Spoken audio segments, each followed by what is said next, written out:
Hey there, good morning. It is January 9th on this Thursday morning. You're watching News 6 Plus. This is Breakfast with Bridgett. I'm Bridgett Ellison. Good to be with you and hope you're keeping warm.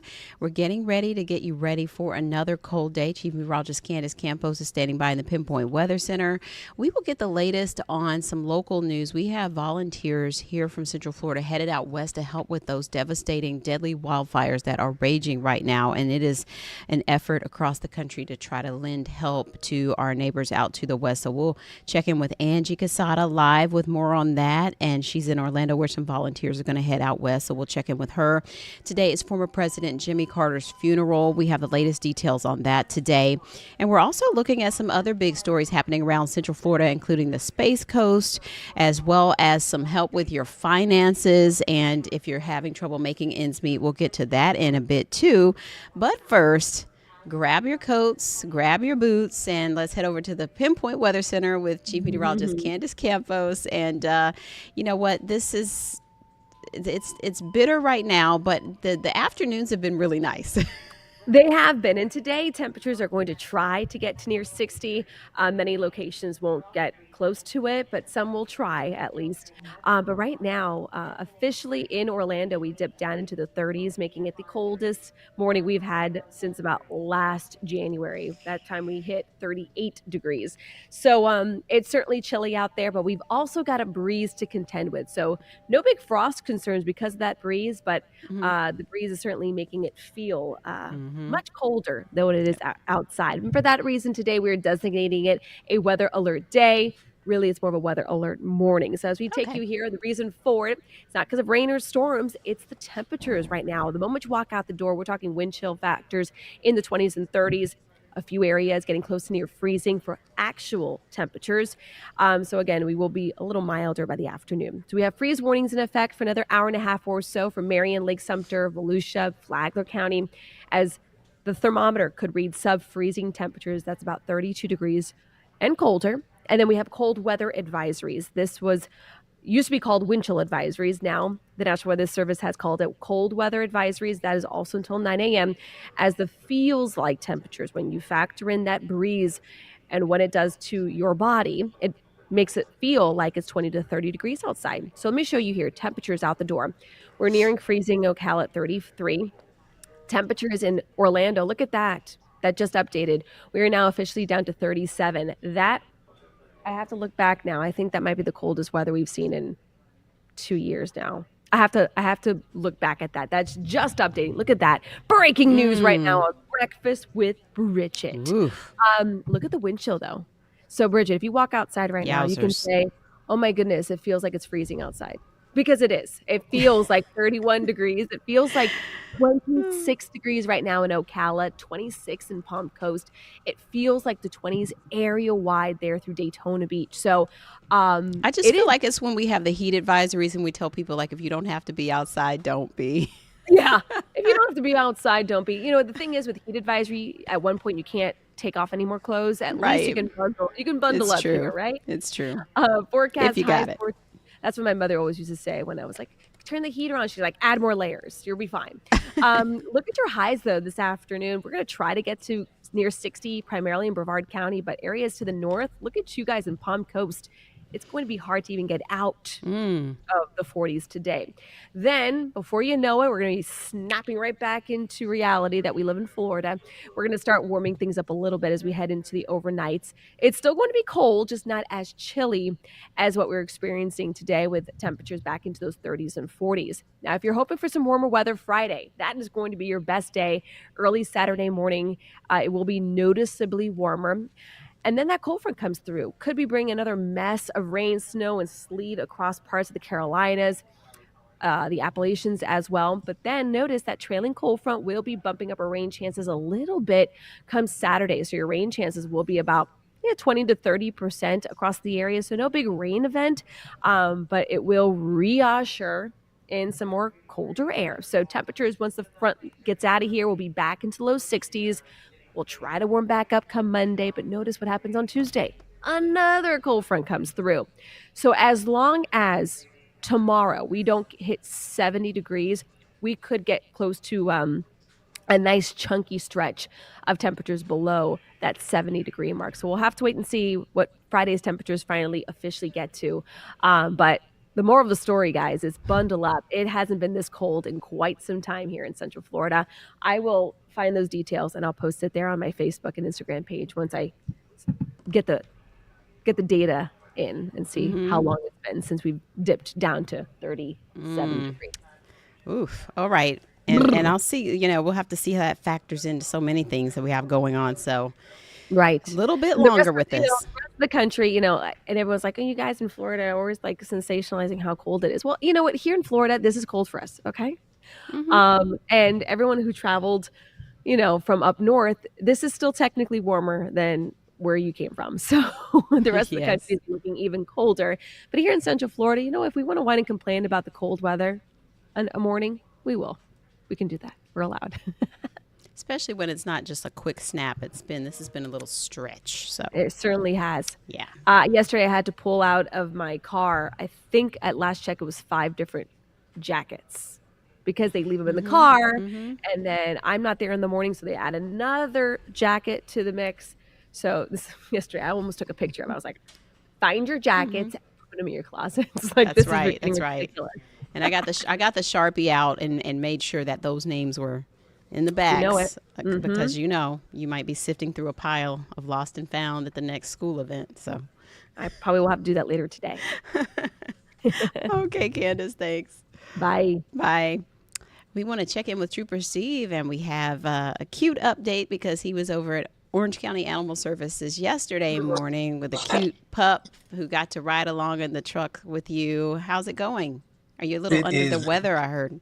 I am, man. Bridget, I'm struggling right now. It's Honey all and just lemon. here. Honey and lemon. That's all here. Yep, I got cough drops. Got Theraflu. Uh, I'm gonna go maybe get a little You need a sun and Jesus Sudafed? You want a outside and help he Sudafed? can fix that.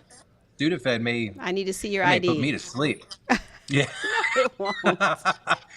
But yesterday I was super healthy and went over to start the year off over at Orange County Animal Services. Bridget, you already know our success rate in Yeah. getting dogs adopted have been Look at him. 100%. And look at this. This guy was hanging out in the car with He me. loved it. Look how calm he is. He's just chilling back there. And it's like he was designed just to hang out, Yes. be with the family. So his Chilling. name is Jaco. His name is he's 10 years old. And weird story. So he was born in 2014 and he was a puppy and Orange County Animal Services found him as a stray and got him adopted. Here he is now, 10 years later, and he's back.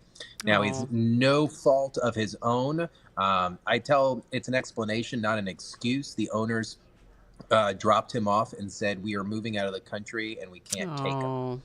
So to me, I don't know what type.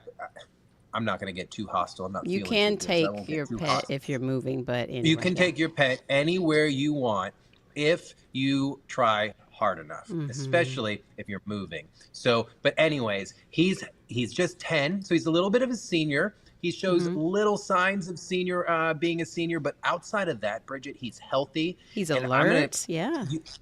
alert, and there's a moment in the stream he gets so comfortable that he just lays down in the back seat and gets some belly rubs.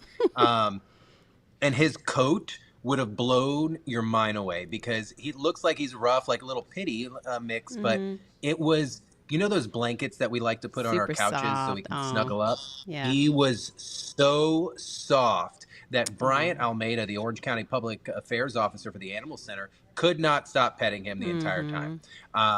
He was fun. He loves other animals. He has no predatory drive.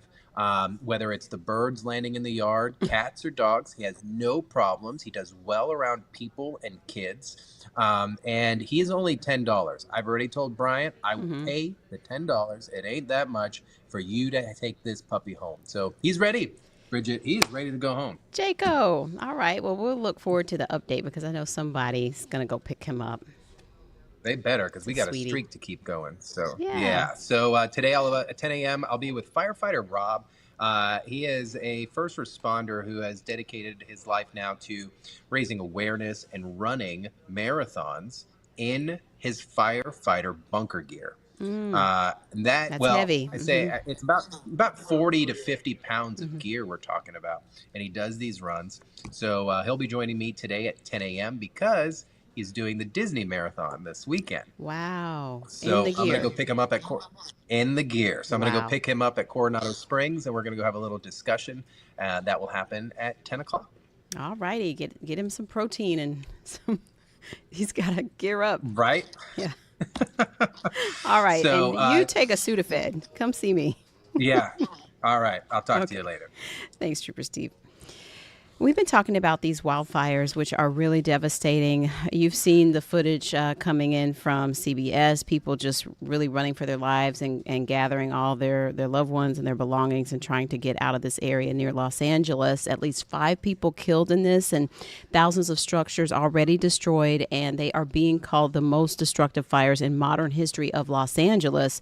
And it is a desperate fight that continues even to this minute. Central Florida is sending volunteers. They are coming in from all across the country to try to help those who are struggling with this fire out west. News 6's Angie Casada is covering this, and she is out by the Red Cross in Orlando. We have some help headed out there too, Angie. Good morning.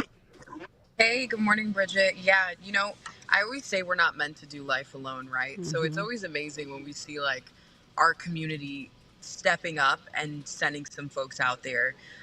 We had the pleasure of meeting Miss Marjorie Pedro earlier this morning, just a few minutes ago. She actually just left to go to the airport to head out to California, but she's one out of several. There's actually, I think, 6 here locally that are going to be heading out to California with the American Red Cross.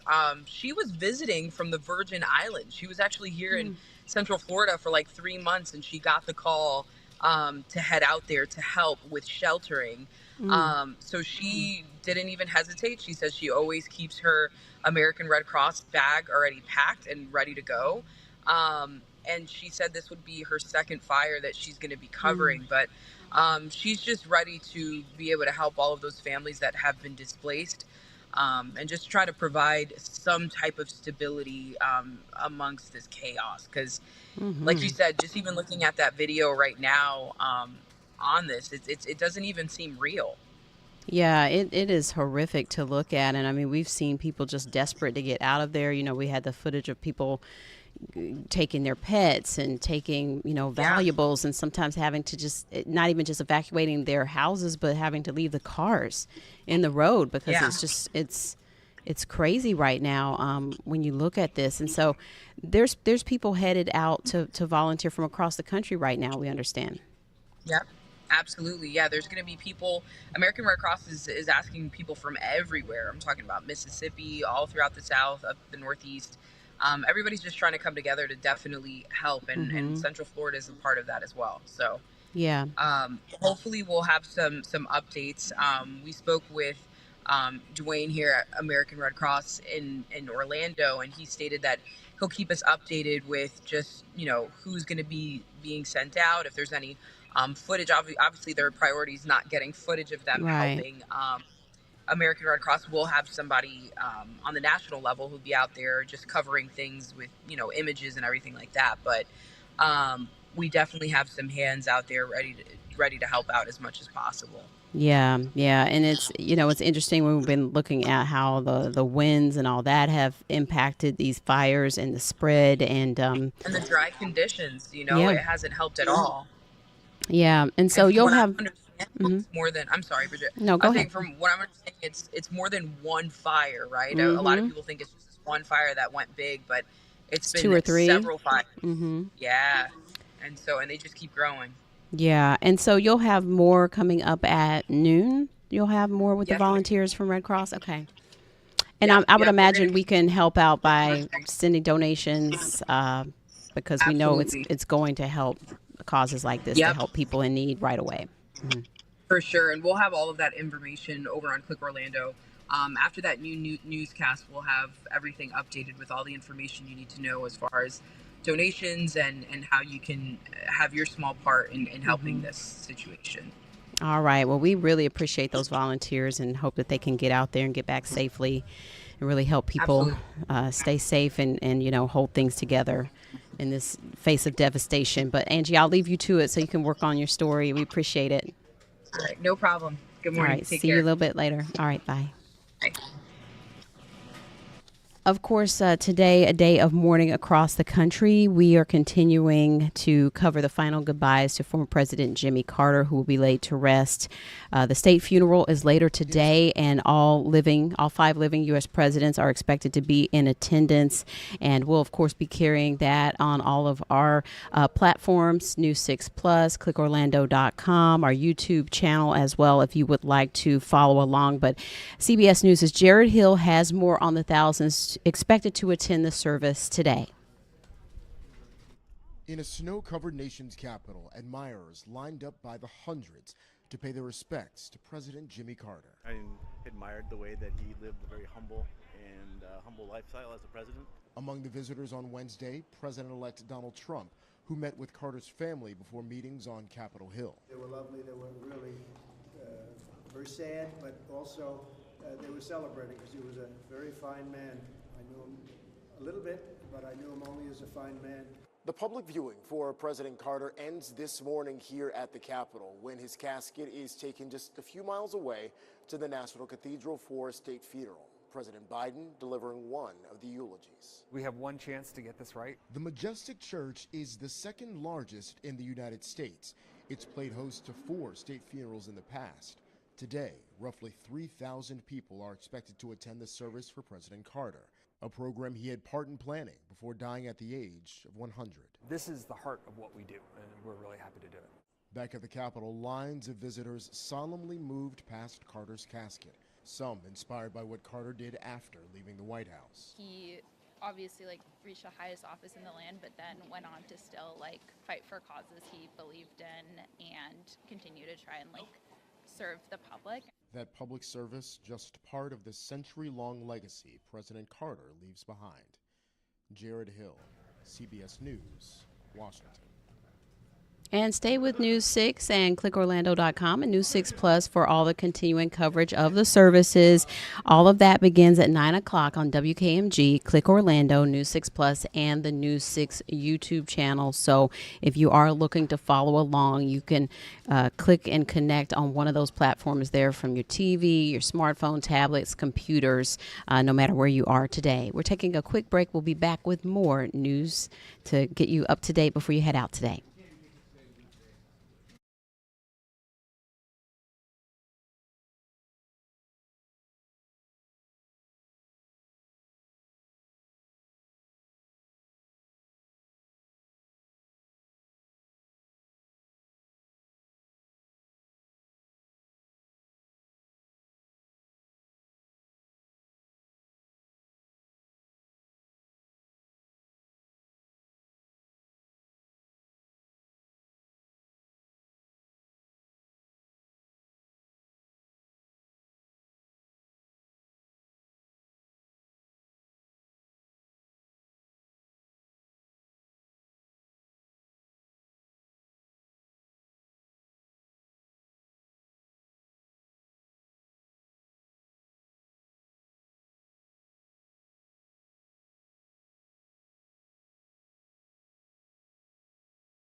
Well, if you haven't heard, we are preparing for a big launch from the Space Coast potentially overnight. Around 1 a.m., a window's opening up for the New Glenn rocket with Blue Origin. So, of course, we'll have that here on News 6 if it happens.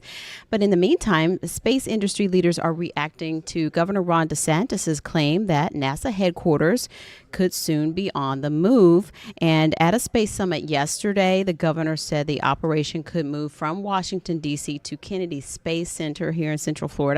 News 6's Troy Campbell looks at what that could mean for the Space Center and the Space Coast. After Governor DeSantis made those remarks regarding moving NASA's headquarters from Washington, D.C. to here at KSC, we wanted to get reaction here in Brevard County. We heard from space experts, both for and against the idea. I was talking to the director before we came out here. There is an interest in moving the headquarters of NASA right here to Kennedy Space Center, and I'm supportive of that. They have this massive building in Washington, D.C., and like nobody goes to it, so why not just shutter it and move everybody down here? Speaking to a crowd at Kennedy Space Center on Wednesday, Governor Ron DeSantis suggested their support moving NASA's headquarters to Florida. Hopefully with the new administration coming in, they'll see a great opportunity to just headquarter NASA here on the Space Coast of Florida. And so why wouldn't you want to move the NASA headquarters to the busiest spaceport in the world? Rob Long is the CEO of Space Florida and says he welcomes the move. It makes logical sense to me anyway to want to take the headquarters of the nation's space agency and put it right in a state that is already leading across the space industry in general, and in research and in talent. It just makes logical sense. However, not everyone agrees. So I think that's really bad. Dr. Ken Kremer is a research scientist and the editor of Space Up Close. We caught up with him on Zoom while he took a road trip out of state. Tell me, what went through your mind when you first heard the governor said this? Actually, I was pretty shocked to hear it and very surprised. I really think this is a poor idea, actually.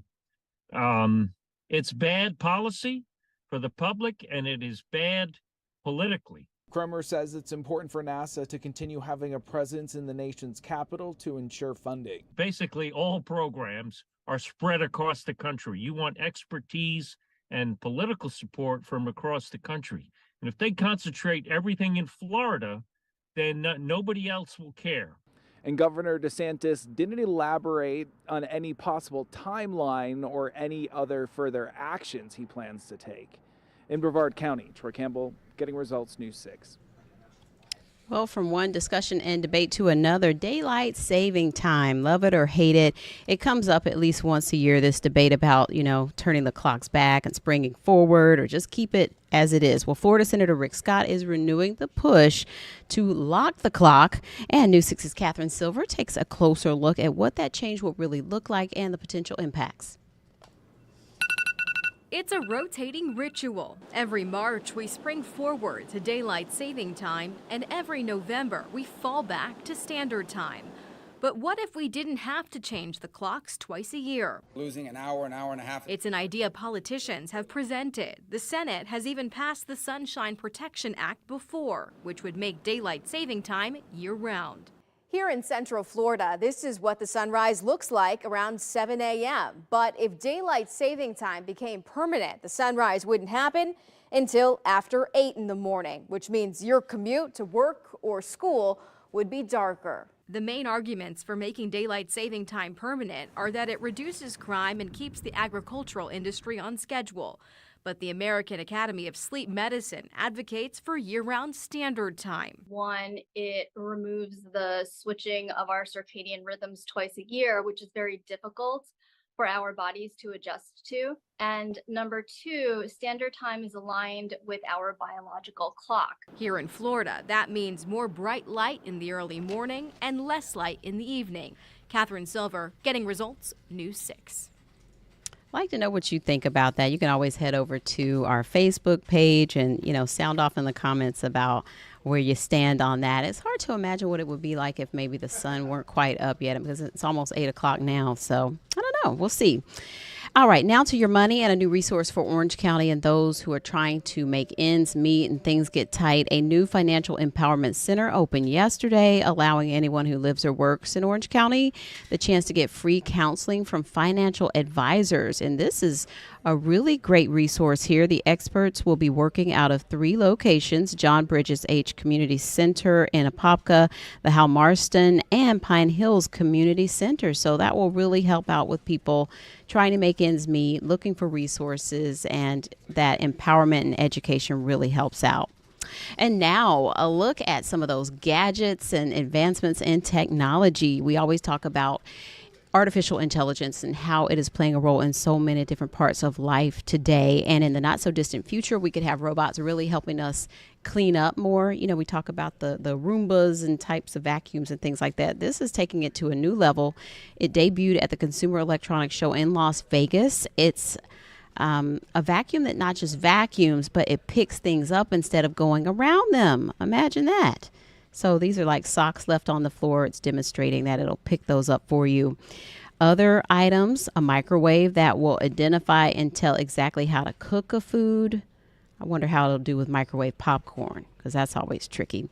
There's also a refrigerator that will keep track of food that's about to go bad. Don't you hate that? You know, it's something like that, you know, that bag of salad.